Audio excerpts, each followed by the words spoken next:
Hello, friends. I'm glad you're able to join us today. We're going to look at a question that permeates society and is really concentrated in first responders and their families and comes up very often. And that question is, why do bad things happen to good people? As first responders and family members of first responders, many times we're exposed to some of the worst situations in the world. And this covers all areas of first responders, where you're in law enforcement, the fire service, dispatchers, or the medical service. No one is immune from this question of why bad things happen to good people. Hopefully, after analyzing this question and seeing what the Bible has to say, we will have a better understanding of this topic. The two main topics we're going to look at as we talk about this question today are bad things and good people. So what are bad things? That definition can vary among people for various reasons. Who gets to decide what is good and what is bad? There are some things that I think most of us would agree to that are bad. When we think of hurting a child, or we think of some of the heinous crimes, or stealing from someone, I think we can all agree that that is bad. But after that, sometimes the opinions can vary. Sometimes when bad things happen, they're the result of some of the decisions we make ourselves. Sometimes they're the results of decisions that other people make. And sometimes they're just the result of circumstances that no particular person is responsible for. Let's look at what the Bible has to say in John 16:33. This is Jesus speaking, and he says, "I have told you these things so that in me you may have peace. In this world you will have trouble, but take heart, I have overcome the world." Now, in my mind, I think, these are the people that walked with Jesus every day. They ate lunch with him, they slept where he slept, they watched him do many things in his ministry, including miracles. And you would think in their lives they had it made. But he's telling them, in this world you will have troubles. And I can just picture me, if I could have a conversation with them, saying, "Man, I wish I was in your place." And they would say, I think, "Joey, you just don't get it. You guys have it much better today. We were limited with our exposure and our contact with Jesus because he was here as God and a man. But you have Holy Spirit today, and Holy Spirit lives within everyone that has a relationship with God through Jesus. So Holy Spirit's available 24/7 and is not limited physically like Jesus was when he was here on earth." I appreciate the perspective that Pastor Rick Warren has. Pastor Rick and his wife Kay's 20-year-old son suffered for many years with mental health disease, and eventually he took his own life.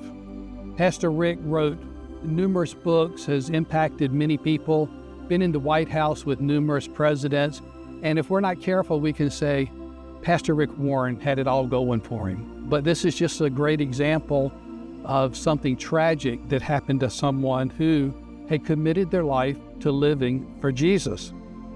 So we ask, why? Pastor Rick says, "When somebody asks me, where was God when your son died? I say he was in the same place he was when his son died, grieving over man's inhumanity and humanity." So why didn't God stop it?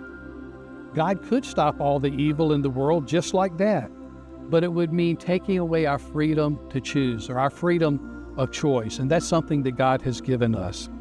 When God gave us, he gave us our free will. People get to make choices in life. And with those choices, there are blessings and there are consequences. When we make good decisions, or the people around us make good decisions, it's very likely there'll be blessings associated with that. When we make decisions that would be categorized as bad decisions, then there very well can be consequences, sometimes referred to as curses. There's another reason I believe God allows bad things to happen. We are created with a God-shaped void in our lives, and we try to fill that void with a lot of things. Sometimes good things, volunteering, helping people, giving money, and it may give us a little bit of satisfaction, but it doesn't fill that void. There is only one thing that will fill a God-shaped void, and that is God. And so many times when people are going through difficult times, they make a choice. They either draw closer to God or they get further from him. thankfully, I've seen many people who have chosen to get closer to God during these times. There's another aspect of life that may help us to consider whether something is bad or good, and that is timing. I don't know about your life, but many times in my life, there are things that I have prayed for and really believe God wanted them for me, and they just didn't happen, or they didn't happen in the timing that I thought it should.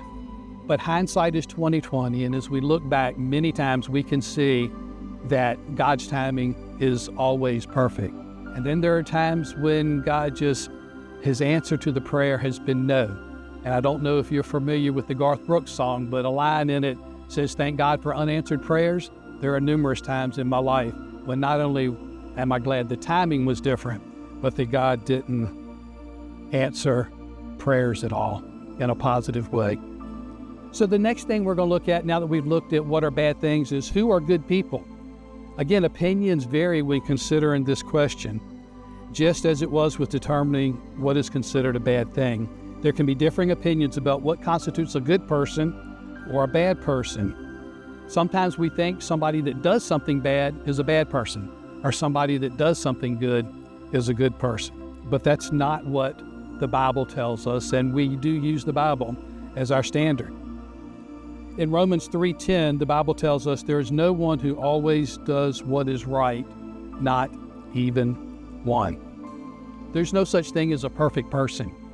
Let's look at the example of a baseball player. I love baseball, watching it, family members playing baseball, and you think of a batter. And a tremendous batter has a batting average of 300. That means they only get a hit 3 out of 10 times. Now we would think 30% success is not very successful. But let's just say, for example, that you have a baseball player who's phenomenal, one that's like never been seen before, and they strike out their very first time ever at bat. And then every other time at bat in their career, they get a hit. Even with a career that's never been seen, and I don't think will ever be seen, their batting average will never be 1,000. It can only be .99999.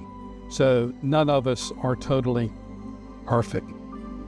I'm also glad that my goodness and everyone else's goodness doesn't depend on the things that I do or don't do.